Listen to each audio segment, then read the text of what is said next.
wabarakatuh. Pada yang terhormat Bapak Johan Irianto selaku Kepala Sekolah SDN Sudoro 3, kepada yang saya hormati rekan-rekan guru beserta staf SDN Sudoro 3. Puji syukur alhamdulillah pada kesempatan pagi ini kita dapat berkumpul bersama di sini dalam ruangan ini dalam rangka sesi berbagi yang dilakukan oleh calon guru penggerak. Saya sendiri Ana Widiati, calon guru penggerak angkatan 10 Kabupaten Bondowoso. Sholawat serta salam semoga tetap terlimpahkan kepada baginda Rasulullah SAW.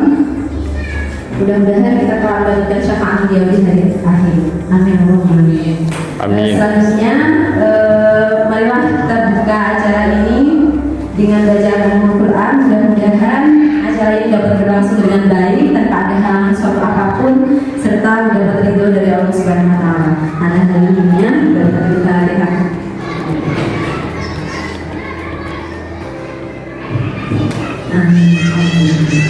Selanjutnya sambutan kepada yang saya hormati Bapak Johan Irianto, saya persilakan.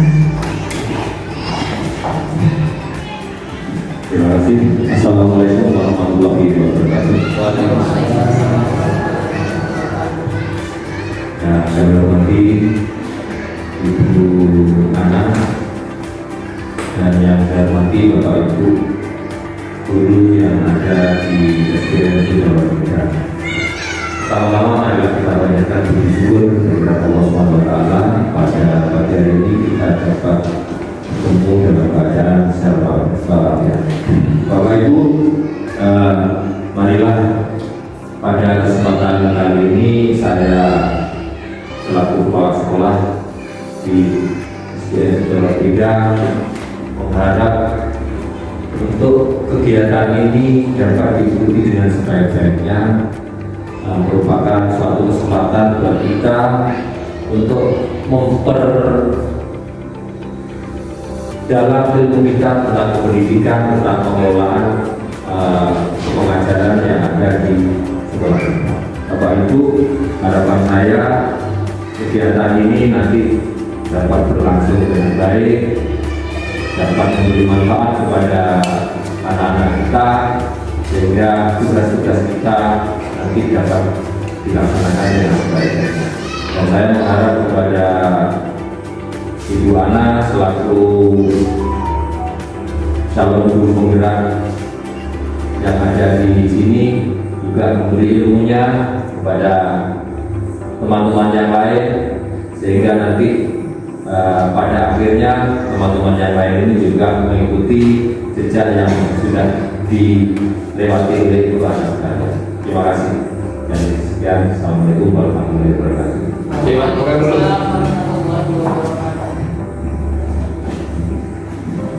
Terima kasih Bapak Johan. Mudah-mudahan apa yang menjadi harapan oleh Bapak Johan baik pada saya khususnya dan kepada teman-teman umumnya dapat menjadi harapan kita bersama sehingga dapat mewujudkan sekolah kita menjadi sekolah yang lebih baik dan menciptakan murid-murid yang kita impikan bersama. Amin. Nah, selanjutnya disiplin memang tidak mudah, tapi tanpa disiplin hidup kita mungkin jauh lebih sulit. Nah, itu adalah materi yang saya pelajari modul 1.4 disiplin positif. Dalam sesi berbagi kali ini saya mengambil tema jadi manajer bagi murid yuk, segitiga restitusi solusinya. Nanti akan kita bahas lebih jauh lagi tentang apa itu segitiga restitusi dan apa itu jadi manajer bagi murid. Tapi sebelumnya, mari seperti biasa kita lakukan kesepakatan kelas terlebih dahulu. Ini adalah pernyataan yang saya buat, teman-teman, Bapak Ibu guru semuanya boleh menambahkan ataupun boleh mengurangi apa yang sekiranya tidak diperlukan di sini.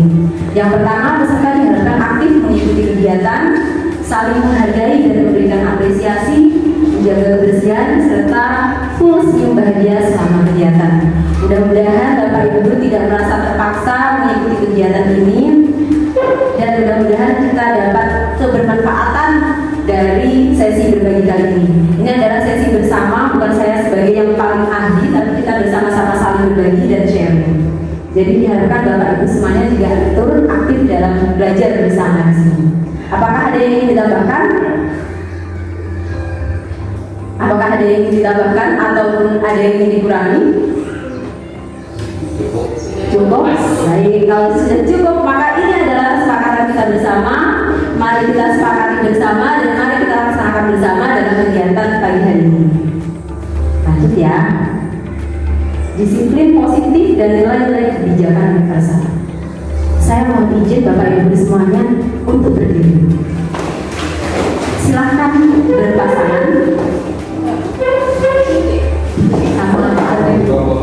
Silahkan berpasangan. Oke. Sudah? Angkat tangan kanan ke atas.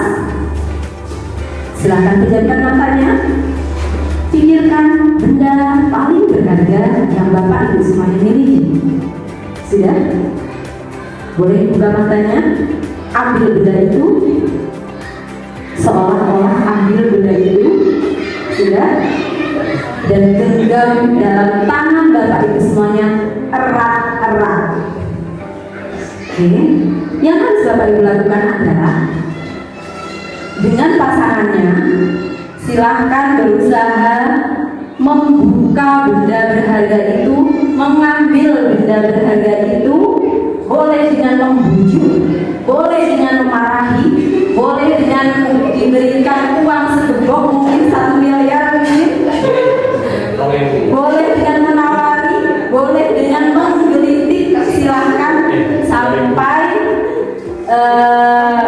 pasangan Bapak Ibu mau membuka atau tetap bertahan dengan barang berharga ini. Saya beri waktu 1 menit untuk melakukan cara merebut benda tersebut dari pasangan. Oke, silakan. Boleh dengan membujuk, menggelitik, boleh menawari, boleh dengan menawari uang, boleh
satukan sekali ini kacamata. Tadi Devi minta jawaban. Jadi kacamatanya sangat berharga sehingga tidak dibuka, meskipun tadi soal ada respon dikasih HP juga ya Pak ya. Meskipun ditawari HP tetap tidak dibuka. Pak Irfan kenapa Pak Irfan? Karena benda itu sangat berharga bagi saya. Apa kira-kira bedanya Pak Irfan? Handphone karena berisi dokumen-dokumen. Nah, karena berisi dokumen-dokumen dan kisah-kisah romantis. Makanya tidak diserahkan lagi. Terima kasih Pak Jahat dan Pak Irfan. Oke, pertanyaan yang ketiga. Dalam kegiatan ini, sesungguhnya siapa sih yang jadi kendali atau kontrol untuk menutup atau membuka kepala tangannya? Diri sendiri. Nah, mari kita bahas sama-sama untuk membuat murid kita bersikap disiplin. Terkadang kita melakukan berbagai upaya kontrol, baik dengan memaksa, mengintimidasi, memberikan rujukan dan lain sebagainya. Mari kita samakan persepsi. Apa iya dengan mengontrol murid itu dapat membuat murid kita bersikap disiplin? Iya. Yang pertama, ada ilusi guru mengontrol muridnya. Kenyataannya, dengan mengontrol murid, murid itu sebenarnya memiliki keyakinannya sendiri. Kita tidak berhak memaksa ataupun menginginkan murid karena keinginan kita untuk membuka kepala tangan mereka. Ilusi bahwa semua penguatan positif itu efektif. Sebenarnya penguatan positif itu salah satu dari bentuk disiplin yang bisa jadi menjadikan murid itu ketergantungan oleh kita. Ketika kita tidak memberikan penguatan, ya mereka tidak melakukan apapun. Ilusi bahwa kritik dan membuat orang merasa bersalah dapat menguatkan karakter. Dengan suara halus dan lembut, kita membuat anak merasa bersalah. Kamu ini sudah salah melakukan itu, perbuatan itu tidak baik. Dengan suara halus dan lembut, biasanya kita seperti itu ya. Yang terakhir, ilusi bahwa orang dewasa memiliki hak untuk memaksa. Memaksa kadang berhasil, tapi itu hanya dalam jangka waktu yang pendek. Ketika berlanjut ke permasalahan selanjutnya, murid masih belum mengerti apa yang mereka lakukan karena mereka tidak paham dengan dirinya sendiri. Itu adalah teori kontrol dari Dr. William Glasser. Nah, jadi sebenarnya apakah makna kata disiplin? Ada yang tahu apakah makna dari kata disiplin? Kita seringkali mendengar, ayo disiplin. Apa itu disiplin? Patuh. Pada Patuh pada peraturan. patuh pada peraturan. Pak Adi, Patuh. tepat waktu. Cewek-cewek, guru-guru, tepat waktu, taat peraturan. Apalagi konsisten, teratur. Itu yang kita pahami bersama selama ini. Disiplin adalah taat, harus taat pada peraturan, harus tepat waktu, harus konsisten. Padahal menurut Dr. Dawson, disiplin ini berasal dari bahasa Latin yang artinya disiplina, yang artinya belajar. Jadi membuat orang menggali potensi yang ada pada dirinya untuk mencapai suatu tujuan apa yang dihargai. Namun budaya kita memang masih percaya bahwa disiplin adalah kepatuhan, taat aturan, dan itu menghubungkan kata disiplin dengan ketidaknyamanan. Diane Dawson dalam bukunya Restructuring School Discipline 2001. Nah, jadi sebagai pendidik, tujuan kita adalah menciptakan anak-anak untuk memiliki disiplin diri dengan mengacu pada nilai-nilai kebajikan. Jadi mereka berdisiplin, paham nilai-nilai kebajikan universalnya apa, sehingga muncul motivasi intrinsik dari dalam, bukan ekstrinsik. Apa itu nilai kebajikan universal? Nilai ini sebenarnya adalah nilai yang positif yang memiliki tujuan mulia. Karena kita tahu dalam ilusi kontrol tadi, setiap tujuan apapun yang dilakukan Bapak Ibu ketika mau buka kepala tangan atau mau tetap menutup kepala tangan, itu memiliki tujuan masing-masing. Setiap perilaku atau perbuatan memiliki suatu tujuan. Dan dengan mengaitkan nilai-nilai kebijakan tersebut, maka motivasi intrinsik seorang manusia akan terbangun dan juga akan tercapai suatu tujuan mulia yang diinginkan. Nah, kalau kita biasanya coba Bapak Ibu ingat-ingat nilai kebajikan apa yang sekarang digaungkan oleh Mas Menteri Nadiem Makarim yang diharapkan untuk anak Indonesia itu memiliki nilai kebajikan itu semua. Ada yang tahu nilai apa? Profil belajar Pancasila. Itulah nilai-nilai kebajikan yang ingin dicapai oleh setiap anak Indonesia yang kita kenal dengan profil pelajar Pancasila. Pelajar Pancasila beriman dan bertakwa pada Tuhan Yang Esa dan berakhlak mulia, berkebinekaan global, gotong royong mandiri, kreatif dan bernalar kritis. Nah, itulah nilai kebijakan yang diharapkan Mas Menteri bisa diterapkan kepada seluruh anak-anak di Indonesia. Tapi ada juga nilai-nilai kebijakan lain yang kita kenal dengan The Virtuous Project, proyek nilai-nilai kebajikan lain seperti setia, baik hati, bijaksana, bersyukur, rendah hati, dan lain sebagainya. Banyak sekali di sini. Nah, masih lemes Bapak Ibu? Tidak semangat. Masih semangat? Saya punya satu tepuk huha,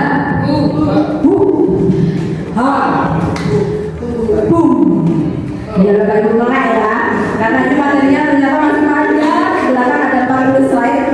Kita coba tepuk huha dulu. Tepuk huha,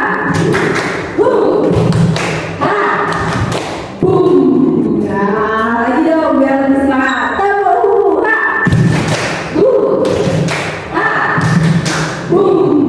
lanjut ke materi selanjutnya, yaitu teori 3 motivasi perilaku. Ada teori yang mengatakan kita itu melakukan sesuatu atau perilaku. Yang pertama untuk menghindari ketidaknyamanan atau hubungan. Ya, ada misalnya, saya pergi ke sekolah, datanya mau tepat waktu. Nah, di sini menggunakan aplikasi SIP. Menurut saya dia ternyata telat, ada lah dipotong gajinya. Takut dipotong gajinya. Yang kedua, untuk mendapatkan imbalan atau penghargaan dari orang lain. Ya, saya berangkat ke sekolah tepat waktu dah. Siapa tahu Pak Anies ini lihat saya. Pak Johan ini kan juga ada bakso ya. Siapa tahu akhir bulan atau akhir semester atau pas THR hari raya diberikan bakso 1 kilo, lumayan, ya kan? Ada imbalannya, ada penghargaannya dari orang lain. Atau untuk menghargai diri sendiri, saya harus datang ke sekolah tepat waktu sebelum jam 7 karena saya merasa bertanggung jawab atas pekerjaan saya. Saya ingin menyapa murid-murid di sekolah sehingga mereka bersemangat belajarnya. Kalau saya dalam telat, yang mungkin bisa jadi muridnya mencontoh. Ya boleh, saya harus datang tepat waktu. Kira-kira nih, ada nggak dari Bapak Ibu yang termotivasi karena hukuman? Atau karena imbalan? Atau karena menghargai diri sendiri dengan nilai-nilai yang sudah dipercaya? Ibu akan menghargai yang mana? Motivasinya? Alhamdulillah sudah ingin menjadi orang yang menghargai diri sendiri dengan nilai kebijakan yang diyakini. Bapak mau menghargai yang mana? Ingin mendapatkan imbalan atau penghargaan boleh, aja tolong disiapkan nanti baksonya 1 kilo. Nah, kira-kira mau untuk menghindari ketidaknyamanan atau hukuman biasanya apa yang akan terjadi ya ketika saya tidak melakukannya? Ketika tidak ada yang menghukum, kembali lagi seperti Nah, ketika tidak ada yang menghukum, ya kembali lagi seperti semula. Atau untuk mendapatkan imbalan apa ya yang saya dapatkan apabila saya melakukannya? kalau ada seluruh barangnya dia tidak dikerjakan. Karena ada imbalannya, kalau nggak ada ya nggak dikerjakan. Kalau ada lagi tidak Nah, kalau nggak ada aja, kita udah tepat waktu. Atau menghargai diri sendiri, oh aku bertanggung jawab, nilai kebijakan itu bertanggung jawab. Aku ingin buat murid-muridku bersemangat. Kira-kira yang mana nih Bapak Ibu yang merupakan motivasi dari internal? Ayo, dari eksternal atau internal? Yang pertama internal atau eksternal? Sama eksternal.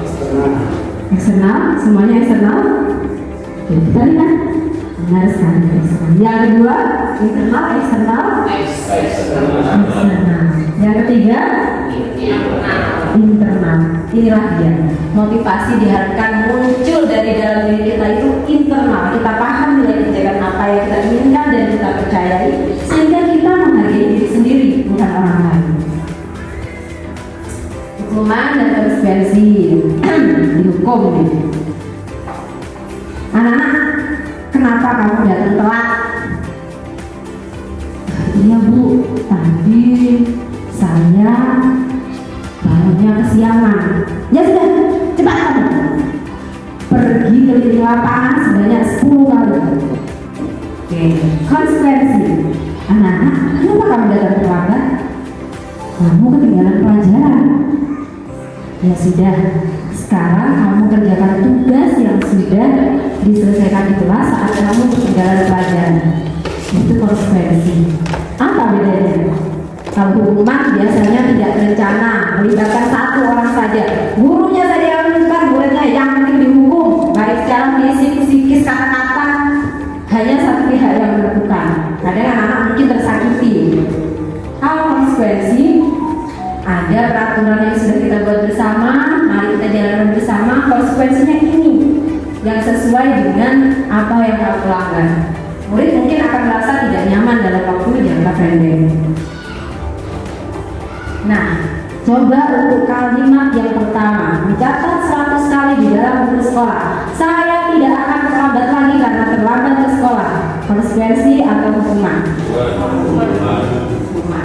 Lari untuk lapangan basket 2 kali karena terlambat hadir di sekolah. Hukuman.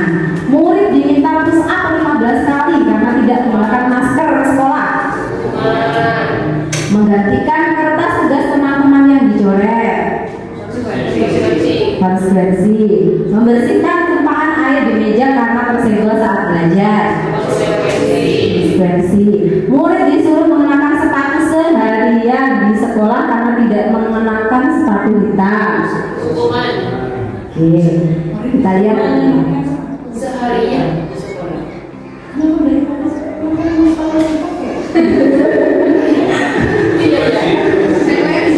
Oke, lari mengelilingi lapangan basket 2 kali karena terlambat 10 menit untuk pelajaran PJOK. Hukuman atau konsekuensi? Hukuman sih karena dia terlambat. Iya iya. Oh, tapi kan pelajaran PJOK kalau belajar apa? Karena PJOK jadi boleh. Karena PJOK jadi boleh. Mari kita lihat. Nah, adakah yang salah? Yang lari mengelilingi lapangan basket karena terlambat tadi merupakan konsekuensi karena itu merupakan pelajaran PJOK. Kemudian membersihkan tumpahan air dia mengganti. Oh tidak menggunakan dia sepatunya, tidak menggunakan sepatu. Yang baca dari lagi nih. Tidak menggunakan sepatu sekalian. Yang tadi tidak ada tidaknya. Tulisan tidaknya berbeda. Tidak menggunakan berarti dengan hukuman. Iya. Tadi juga ada tidaknya. Kalau Kalau masuk ya. Atau berbau di depan.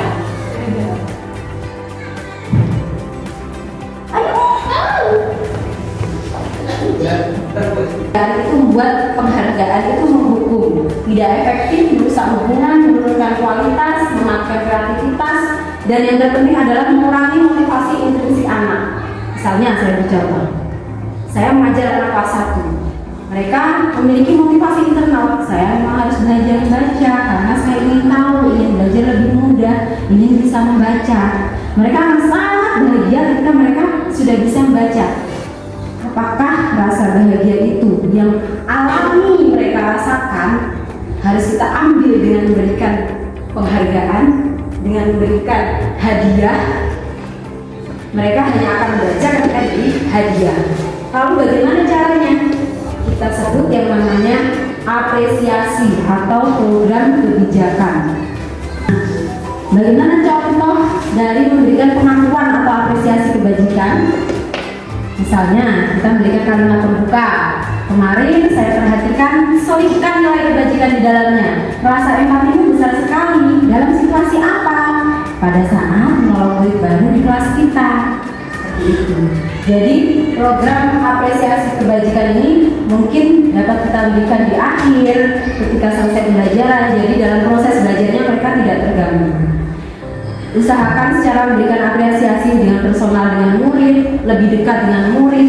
Jadi motivasi internal mereka dapat terbentuk. Misalnya saja, Ibu Titis, kemarin saya lihat Ibu kreatif dengan memberikan ide untuk membuat cocok tanam di sekolah kita saat diskusi prakarsa perubahan.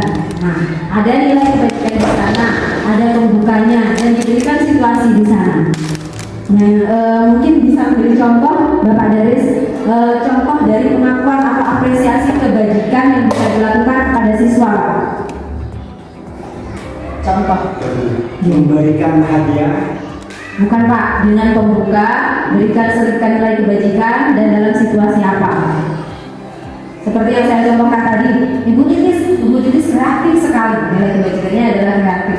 Kemarin saya perhatikan Ibu Titis kreatif karena sudah memberikan idenya untuk sebuah prakarsa perubahan bercocok tanam para siswa saat kita berdiskusi prakarsa perubahan atau visi untuk sekolah kita. Contohnya Pak Daris, semoga sesuai yang saya kemarin kawasan lingkungan mengajak murid, ayo menyebut teman yang sakit kita kembali ke sana kita mengharapkan lingkungan jangan tapi kasihan.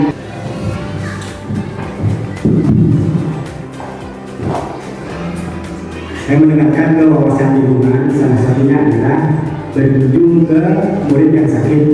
Ayo satu kelas kita menjemput teman yang sakit, bukan berarti kita mengharapkan hidangan, minuman atau makanan, tetapi rasa simpati kita ketemu ya, supaya ada perasaan dihargai ya, dengan datangnya satu kelas menjemput teman yang sakit. Baik, Ibu Titis mungkin memberi masukan lagi contoh dari apresiasi kebajikan.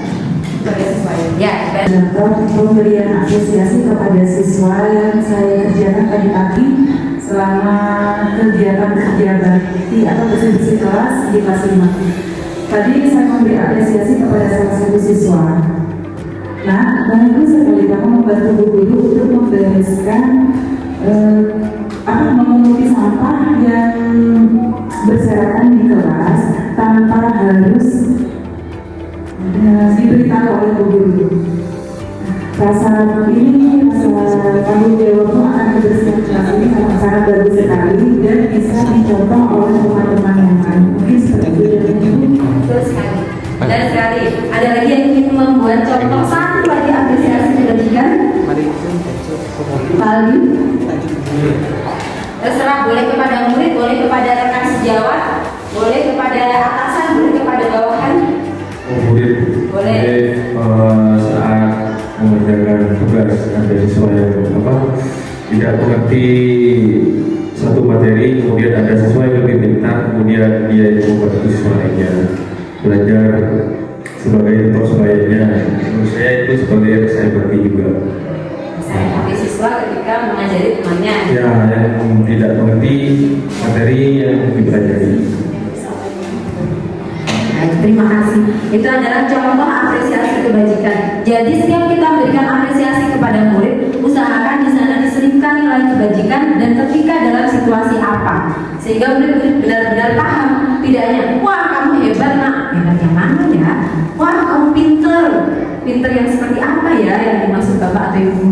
Selipkan di sana kalimat pembuka dengan disertai nilai kebajikan yang apa dan dalam situasi yang bagaimana. Nah, menginjak pada restitusi, seperti pada tema kita pagi ini, jadi manajer bagi murid, restitusi solusinya. Restitusi ini berusaha untuk memperbaiki kesalahan, bukan fokus pada kesalahan, ingin mengembalikan murid pada kelompoknya, bukan menjauhkan murid dari teman-temannya, bersifat kolaboratif, jadi ada diskusi antara guru dengan siswa, kemudian berusaha mencari solusi, mengajarkan murid mencari solusi bersama atas masalah yang dia hadapi, serta memiliki tujuan. Jadi murid akan berpikir sebenarnya orang seperti apa yang mereka inginkan, tujuan mulia apa, dan harus bagaimana memperlakukan orang lain. Itu adalah gambaran dari restitusi. Restitusi memberikan tawaran. Kita tidak memaksa murid, tapi kita memberikan tawaran kepada murid. Restitusi ini mencari kebutuhan dasar yang mendasari tindakan atau perilaku murid tersebut. Nah, kalau keyakinan kelas sama seperti yang sudah kita lakukan tadi. Kenapa keyakinan ya? Kok bukan peraturan ya? Kenapa harus keyakinan bukan peraturan? Karena ketika seperti yang dimukakan kalau berasal dari keyakinan kan dari diri sendiri, otomatis mengerjakannya juga ringan. Dan sekali kalau keyakinan ya berasal dari dalam diri kita, motivasinya intrinsik. Tapi kalau peraturan kadang kita hanya mengikuti serangkaian peraturan tanpa ada makna dan tanpa tahu tujuan kita itu apa. Kita tidak tahu nilai kebajikan apa yang kita inginkan dan tujuannya itu apa. Tapi kalau keyakinan kita benar-benar fokus pada apa yang ingin kita lakukan, motivasinya berasal dari dalam diri sehingga kita akan lebih ringan melangkahnya. Dan sekali seperti yang dikatakan Bu Ahmad. Ini contoh dari keyakinan kelas. Keyakinan kelas tidak perlu terlalu banyak sekali seperti peraturan yang kita lihat pada umumnya. Hanya cukup beberapa poin saja, tapi setiap murid paham keyakinannya apa sehingga mereka akan lebih mudah melakukannya. Pajang keyakinan kelas di tempat di mana murid mudah melihat dan mudah mengingat, sehingga ketika mereka melakukan kesalahan, mereka dapat kembali mengingat keyakinan kelas apa sebenarnya yang harus kita jalani. Selalu berpikir positif. Nah, setiap yang kita lakukan itu mempunyai tujuan, yaitu untuk memenuhi kebutuhan dasar manusia. Bapak Ibu, saya minta tolong untuk perhatikan video yang akan saya putar ini untuk mengamati kebutuhan dasar manusia.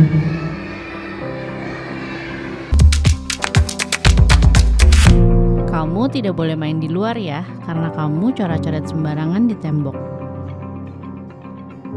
Tadi pagi aku terlambat 20 menit, maka aku harus tunggu 20 menit lagi untuk pulang. Maaf ya, ini aku ganti kertas yang baru. Sadar, pangan, lapar, fisik, psikis, reproduksi itu kebutuhan dasar hidup. Kasih sayang dan rasa diterima, ingin diperhatikan, ingin disayangi, dan penguasaan. Dia melakukan apapun itu seperti ingin dihargai, ingin dihormati, itu penguasaan. Kebebasan, melakukan sesuatu tanpa ada paksaan dari orang lain, tidak ada pengaruhnya dari orang lain. Dia tidak terpengaruh oleh orang lain, dia hanya ingin bebas saja.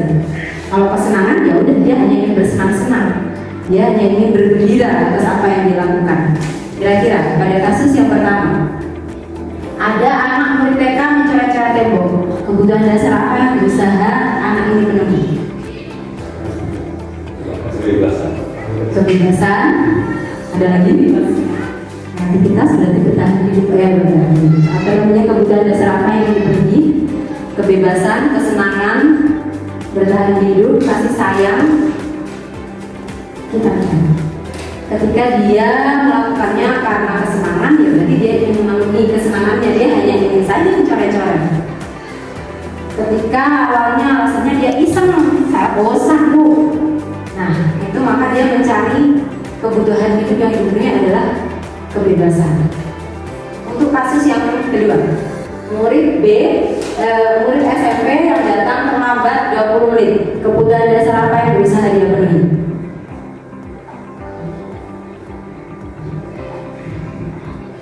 Kira-kira kebutuhan dasar apa yang berusaha murid ini penuhi? Dia datang terlambat 20 menit ke sekolah. Kebebasan. Pagi apa tadi? Kebebasan. Kenapa kok kebebasan? Dia merasa bebas. Dia merasa bebas. Tidak mengikuti aturan. Oh, ini bebas tidak ingin berkaitan dengan aturan. Di sini apa Vicky? Kebebasan juga. Baik Pak. Pak. Kasih sayang dan rasa diterima. Kasih sayang dan rasa diterima. Nanti kalian. Kalau nggak ada rasanya, kok kasih sayang dan rasa diterima? Perlu diperhatikan. Ini diperhatikan. Kita lihat alasannya. Karena setiap murid tergantung alasannya yang apakah dia ingin dipenuhi kebutuhan hidupnya atau kesenangan. Ketika alasannya tergantung alasan dari murid. Ketika alasannya dia harus bantu ibunya Bu, karena di rumah ibunya sendirian, jadi saya harus membantunya menyelesaikan kerjaan di rumah, maka itu adalah kebutuhan hidup. Ketika alasannya, bah saya kasihan Bu, ibu saya Artinya ibu saya tidak membangunkan saya, maka itu adalah cinta dan kasih sayang. Kasus yang ketiga, kasus dia adalah murid SD yang merobek kertas temannya. Kira-kira kebutuhan dasar pada berusaha siswa SD ini penuhi: kasih sayang, kebebasan, penguasaan, ibu bisa Pak? Perlu perhatian, kesenangan. Kalau perhatian, perlu kasih sayang berarti bukan? Apa kalau kasih sayang? Alasannya kira-kira? Ya mungkin situ si cewek kan pertama cuek, jadi teman laki-lakinya itu merobek kertasnya untuk mencari perhatian si perempuan. Ada lagi Pak Adi tadi apa Pak Adi? Kebebasan, penguasaan, kenapa? Biar itu cewek itu biasa sama si cowoknya itu ini bahas kenal Oh iya. Ini diakui ya, boleh. Nah, ketika alasannya dia karena kesal pada temannya, karena temannya tidak menuruti keinginannya, maka itu adalah penguasaan. Tapi bisa jadi juga seperti Bu Titis, karena dia tidak diperhatikan sama si cewek ini, makanya dia ingin mencari perhatian dan kasih sayang, sehingga muncullah kebutuhan dasar kasih sayang. Nah, lanjut ke selanjutnya. Ini ada kata manajer. Dalam tema kita kali ini juga jadi manajer bagi murid yuk, itu yang kita harapkan. Kalau menjadi penghukum, berarti pertanyaan yang muncul bisa jadi kita menyalahkan murid. Kamu ini tidak melakukannya, awas ya. Apa yang akan dia lakukan itu kadang tergantung pada gurunya, karena gurunya dengan menghardik, menunjuk-nunjuk atau bahkan menyakiti atau menyindir dengan kata-kata yang keras. Bisa jadi seperti itu. Contoh dari penghukum. Ketika posisi menghukum, guru berbuat menghardik, menunjuk-nunjuk, menyakiti dan menyindir. Guru berkata, kalau kamu tidak melakukannya, awas ya, rasakan ya, seperti itu.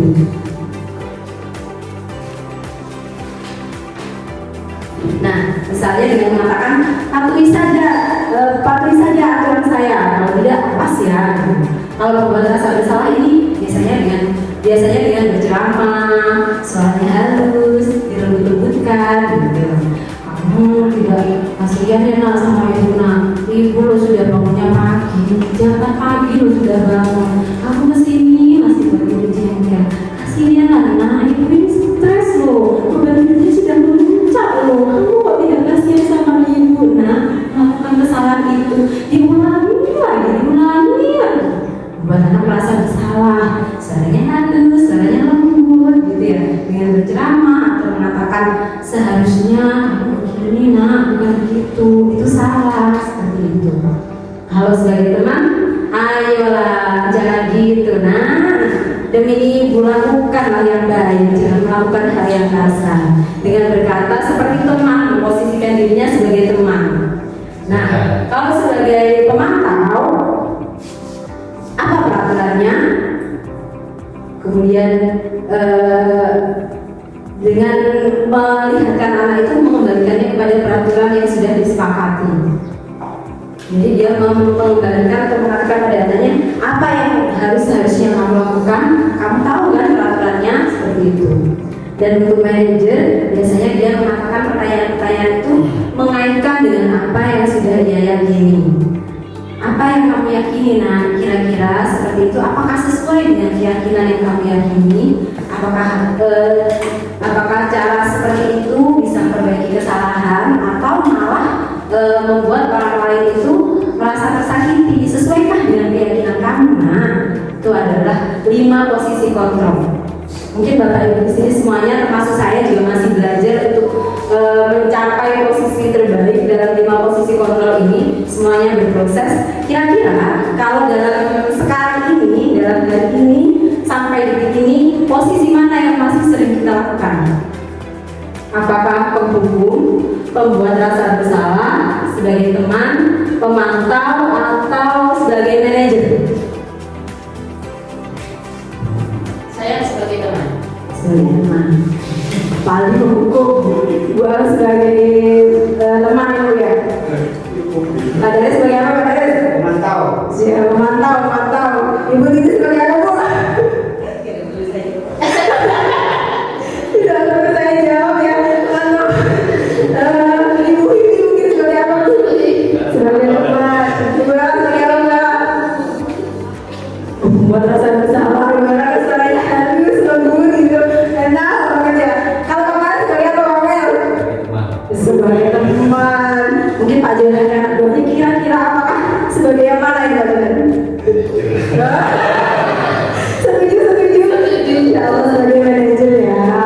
Nah, mari kita lanjut. Jadi dalam penerapan segitiga restitusi, kita semuanya berproses untuk menjadi lebih baik. Bukan restitusi ini bukan menghilangkan ketidaknyamanan, tapi berproses menuju memberitahu anak keyakinan apa yang mereka yakini untuk mencapai tujuan mulia tersebut. Jadi menggunakan segitiga restitusi ini adalah solusinya. Yang pertama dilakukan adalah dengan menstabilkan identitas. Setiap orang memiliki kesalahan, setiap orang pernah melakukan hal yang salah. Anak bukan satu-satunya yang melakukan kesalahan. Misalnya dalam proses ini kita bisa mengatakan, ya dulu waktu sekolah juga pernah sih seperti kamu terlambat datang ke sekolah karena dulu bangunnya kesiangan, misalnya dengan mengatakan seperti itu.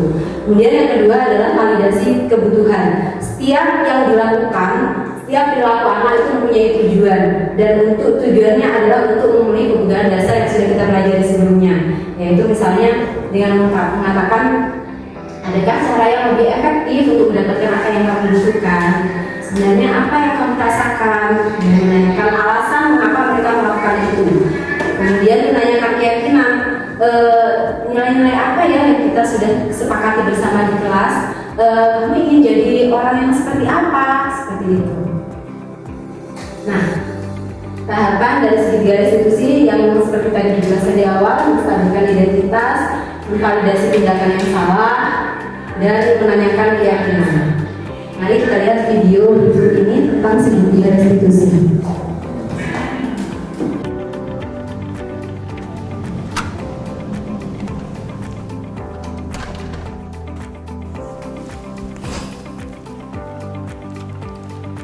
Siang Sarah. Siang Pak. Sudah lama nggak ketemu Sarah. Kenapa hari ini ada di sini?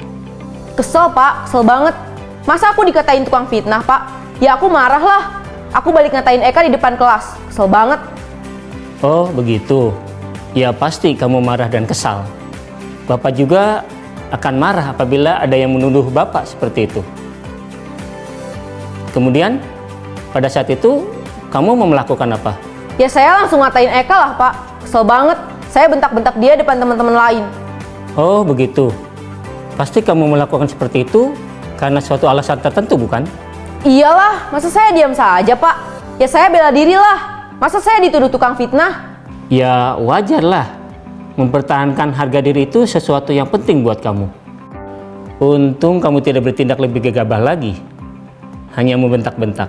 Iya Pak. Untung saya masih bersabar dan hanya membentak saja. Sudah gemes padahal, saya pasti bela diri lah. Ya pasti ya. Tapi kamu memilih untuk tetap bertahan dan bersabar. Kamu memilih untuk tidak berbuat lebih parah lagi bukan? Iya. Nah, sekarang coba kita lihat lagi. Tindakan kamu yang bentak-bentak Eka di kelas. Tindakan kamu itu kira-kira sesuai dengan keyakinan kelas atau prinsip kamu tidak? Enggak lah Pak. Capek Pak jadi pemarah. Jadi keyakinan atau prinsip mana yang kurang sesuai dengan keinginan kamu?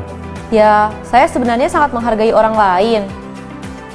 Mungkin saat itu saya menjadi emosi, jadi tidak menunjukkan sikap itu. Kamu meyakini tidak? Menghargai orang lain itu penting buat kamu. Yakinlah Pak. Iya, setuju. Kita harus saling menghargai. Namun, ada juga keyakinan yang kita sepakati yang perlu kita jalankan apabila kita sedang marah, bukan? Ya, saya bisa lebih proaktif, mulai dengan diri sendiri. Saya bisa jadi lebih bersabar, mengambil waktu jeda untuk berpikir mau apa selanjutnya. Kira-kira kamu bersedia memperbaiki masalah ini tidak? Bersedia, Pak. Kalau kamu memperbaiki masalah ini, kamu akan menjadi orang seperti apa? Saya akan menjadi orang yang bertanggung jawab kali ya, Pak. Dan senantiasa proaktif. Iya, menurut kamu bagaimana rasanya menjadi orang seperti itu? Ya nyaman lah, bangga bisa bersabar dan menahan diri. Baiklah kalau begitu. Yuk kita pikirkan bagaimana memperbaiki masalah ini.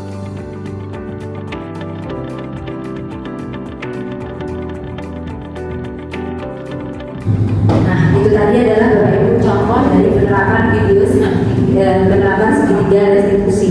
Mungkin kita semuanya belum mempraktekkan dengan betul segitiga restitusi dalam memperbaiki masalah kita dari hidup kita.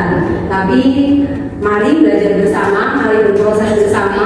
Meskipun saat ini masih dalam posisi kontrol sebagai penghukum, pembuat rasa bersalah, tidak masalah, kita belajar bersama.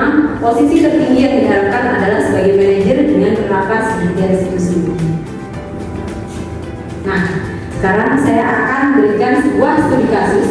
Silahkan Bapak Ibu nanti amati dan lihatlah posisi kontrol apa kira-kira yang dilakukan oleh Bapak atau Ibu Guru dalam video ini. Lalu hal apa saja yang dilakukannya sehingga kita berkesimpulan demikian, dan kebutuhan dasar apa serta nilai kebajikan apa yang mereka tuju.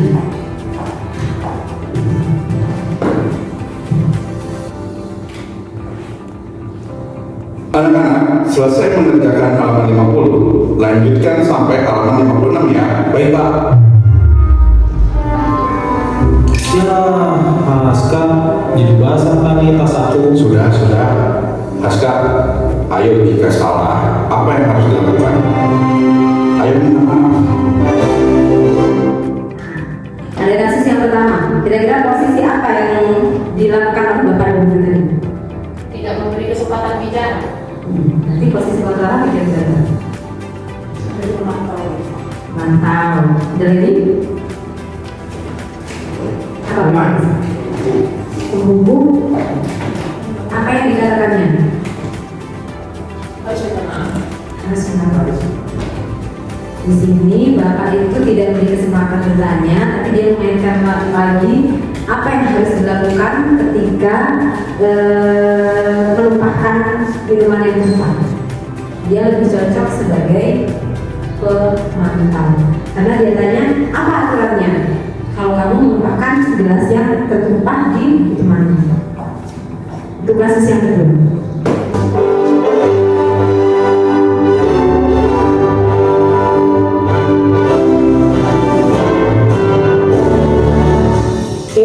Kamu tahu salah kan?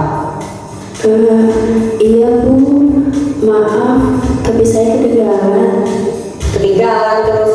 Lain kali dibawa kopinya supaya kamu gak kepanasan. Sudah sana, berdiri di lapangan. Hormat di bawah tiang bendera selama 15 menit. Nah, posisi kontrol yang dilakukan oleh Ibu Guru tadi kepada Tina. Ayo buat, kenapa kok penghukum?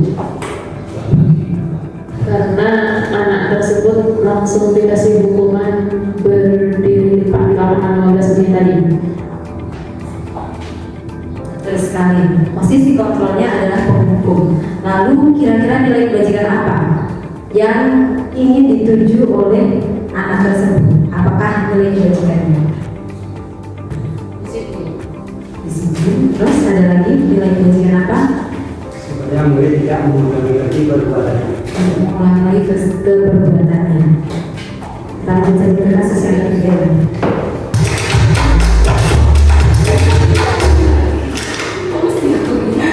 Pagi Haska, mana masker kamu? Oh iya, maaf Pak, saya lupa pakai.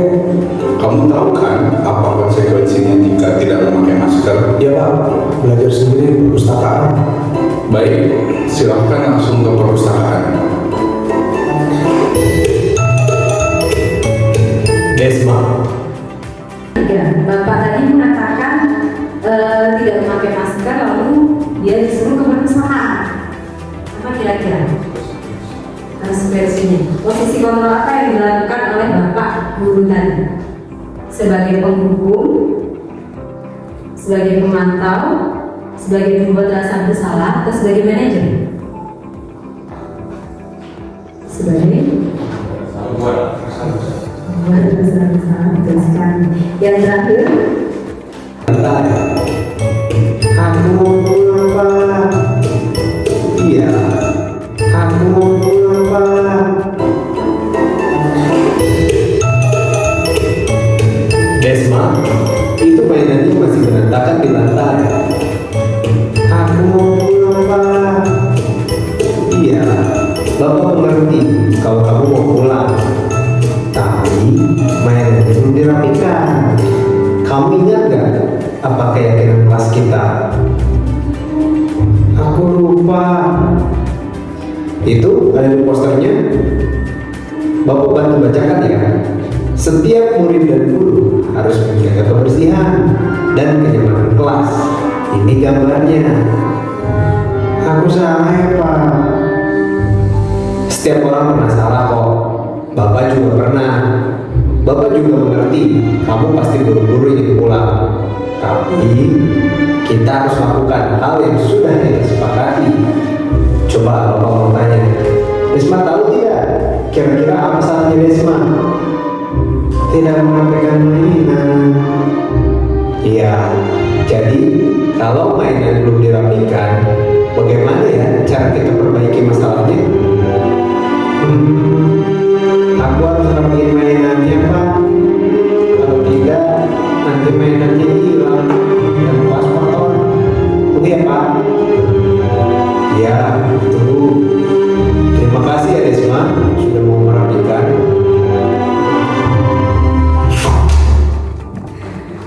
posisi kontrol yang dipraktikkan adalah posisi kontrol manajer. Lalu apa yang dilakukan sehingga kita berkesimpulan demikian? Apa yang dilakukan sehingga berkesimpulan sebagai manajer? Karena pertama tadi ditanyakan kesalahannya apa dan bagaimana cara mengatasinya supaya tercapai apa yang diinginkan oleh anak tersebut. Masih kritis. Lalu dia tadi bapaknya menanyakan kesalahannya apa, kemudian diingatkan lagi kepada keyakinannya, kemudian yang paling akhir juga ada solusi yang digagas oleh kesepakatan dari anak itu sendiri. Kemudian yang ketiga, kebutuhan dasar apa yang mungkin melatar belakangi perilaku siswa dalam video tersebut? Kebutuhan dasarnya kira-kira apa? Kebutuhan dasar apa? Makanya kalian memperhatikan Keinginan apa? Kebutuhan dasar yang dipenuhi? Apakah kasih sayang, perasaan, bertahan hidup? kasih sayang. Kenapa kalau kasih sayang? Alasannya kira-kira?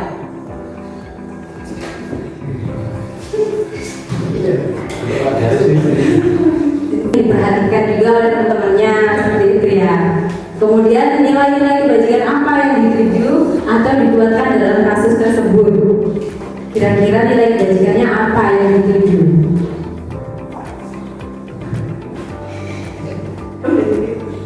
Jadi nilai karena yang dalam kasus tadi anak itu ingin kemudian ingin membereskan mainannya.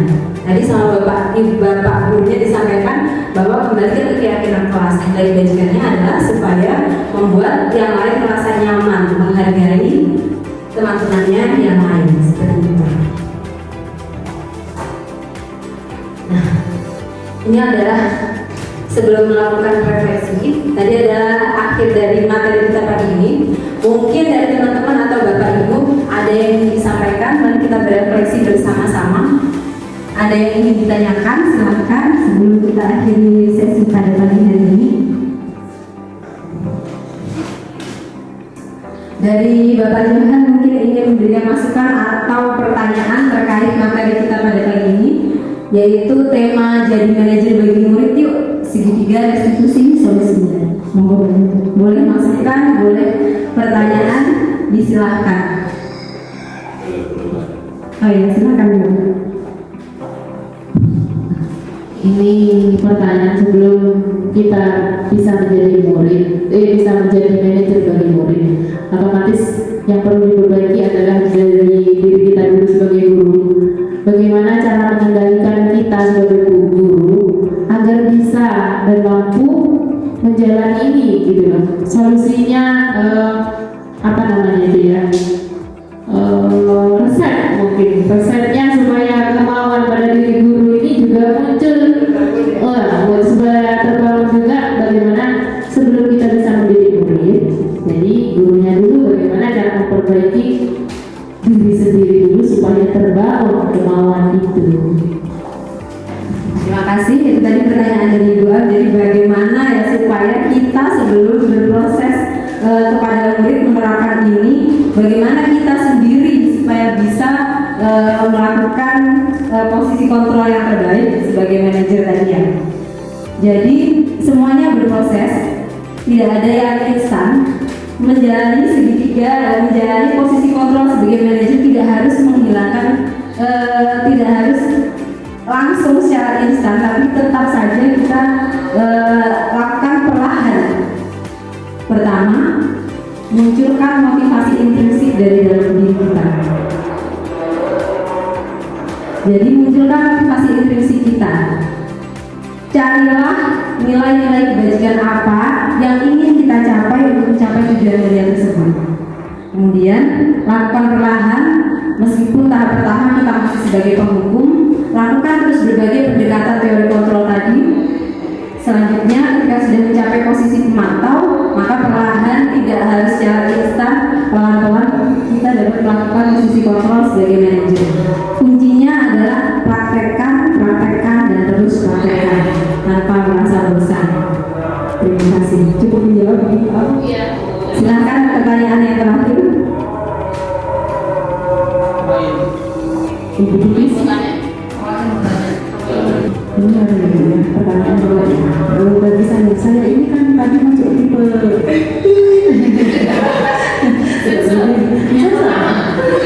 tipe pertama. Saya itu ingin bertanya cara mengontrol emosi supaya saya keluar dari tipe yang pertama. Supaya saya bisa masuk ke tipe mungkin tipe 2, 3 dan 4 yang seperti itu. Terima kasih. Sudah enggak. Semuanya bisa diperbaiki. Yang pertama, ini keinginan intrinsik atau motivasi dari intrinsik dari ibu Titis ini sudah terbangun. Maka selanjutnya apa? Kita marah. Ketika kita dalam posisi berdiri ketika marah, maka duduklah. Nah, ketika kita berbicara dengan murid, setarakan posisi kita dengan murid. Jangan muridnya di bawah, kita duduk di atas, karena dia seluruh tubuh juga mempengaruhi. Nah, pelankan suaranya, ambil wudhu juga boleh, itu salah satu cara untuk mengontrol emosi. Iya, lalu yang terakhir, ingat lagi tujuan kita apa, nilai kebajikan apa yang ingin kita berikan kepada murid, sehingga kita memiliki solusi bersama atau tujuan mulia itu bisa tercapai bersama-sama. Bukan mencari kesalahan murid, tapi memperbaiki kesalahannya, mengembalikan identitas murid yang gagal menjadi anak yang nakal, mengembalikan ke kelompoknya bersama teman-teman yang menghargai orang lain. Seperti itu mungkin jawabannya. Terima kasih. Baik teman-teman, karena ini sudah waktunya habis, alhamdulillah sudah tepat 1 jam. Maka masih ada satu lagi pertanyaan dari Bapak Daris. Terakhir Bapak Daris. Sederhana pertanyaan saya pada poin yang ketika peran guru seperti apakah yang kita lakukan setelah membantu guru ini? Kita di sini sepakat dari manajer bagi murid. Di luar dugaan, ya, kalau murid itu ada laporan orang tua, posisi kita nanti orang tua murid bagaimana? Kita pasti jadi manajer pada murid, tapi orang tua murid, ya, murid yang laporan berkelahi, yang nakal, yang mengganggu temannya, itu ya laporan kita ke orang tua murid sebagai apa nanti kita tetap sebagai manajer. Itu saja. Terima kasih. Nah, kalau ini sangkut pautnya dengan orang tua, tentu saja kalau kita kepada orang tua, ya harus posisikan diri kita sebagai manajer. Namun ketika kita memang melakukan kesalahan itu, ya akui, tidak masalah mengakui kesalahan, tapi tetap lakukan segitiga restitusi. Dari situ kita akan belajar perlahan. Ini tidak instan kok. Saya sendiri juga mungkin belum dalam posisi manajer, masih dalam posisi penghukum, membuat rasa bersalah, atau malah seringkali malah sebagai teman.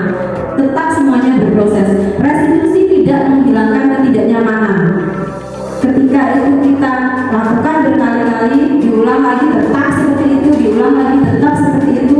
Ingat semuanya tetap pada proses, tetap kaitkan ketika menginstruksi sesuatu kepada siswa kita, kepada murid-murid kita, kembalikan lagi kepada keyakinan yang mereka yakini. Tujuan apa sebenarnya yang mendasari, kebutuhan dasar apa sebenarnya yang mereka ingin penuhi, seperti itu. Tidak ada yang instan, saya juga tidak instan belajar di sini bersama-sama teman-teman berproses. Makanya dalam sesi ini adalah sesi berbagi, bukan sesi menggurui seperti itu. Terakhir mungkin dari Bapak Juhan penutup, tidak ada pertanyaan lagi ya dari teman-teman lagi. Oh sudah ya. Baik, kalau sudah, saya izin membagikan refleksi ini untuk diisi teman-teman. Nanti setelah acara ini bisa dikumpulkan.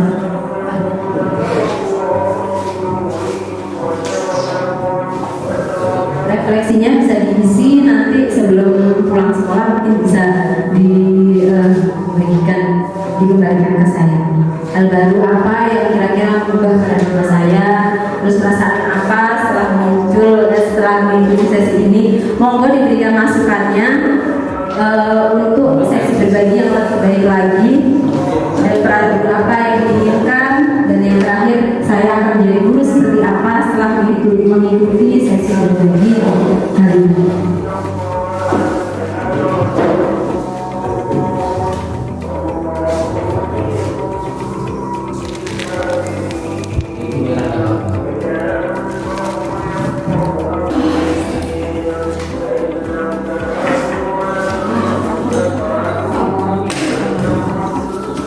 Apa yang perlu diisi?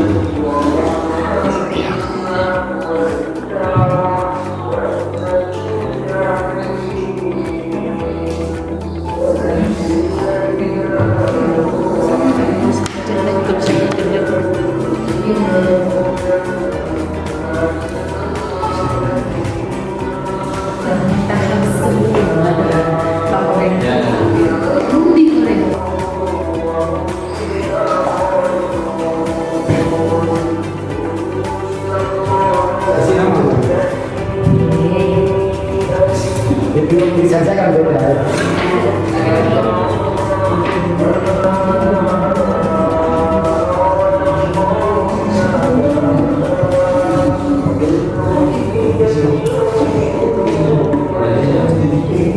Sibuk.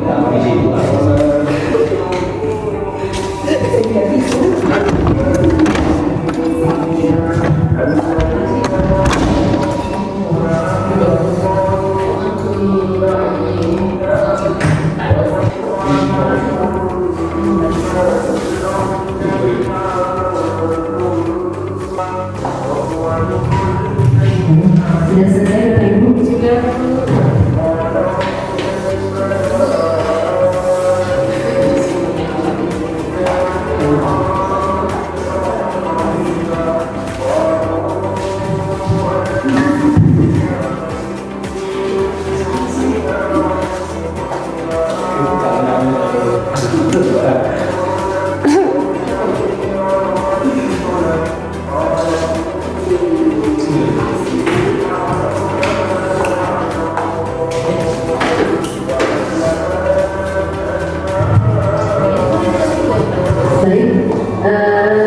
Bapak Ibu semuanya, di sini ada sebuah kata dari Hajar Dewantara dan semuanya. Merdeka itu artinya tidak hanya terlepas dari perintah, akan tetapi juga cakap buat memerintah diri sendiri.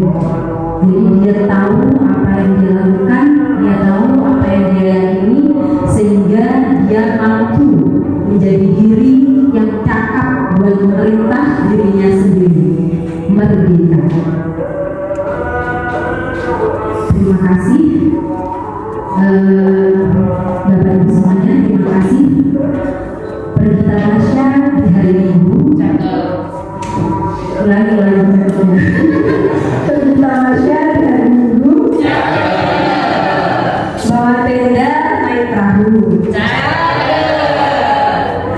Saya izin undur diri dulu. Terima kasih semuanya Bapak dan Ibu guru. Saya akhiri, wabillahi taufiq wal hidayah. Wassalamualaikum warahmatullahi wabarakatuh.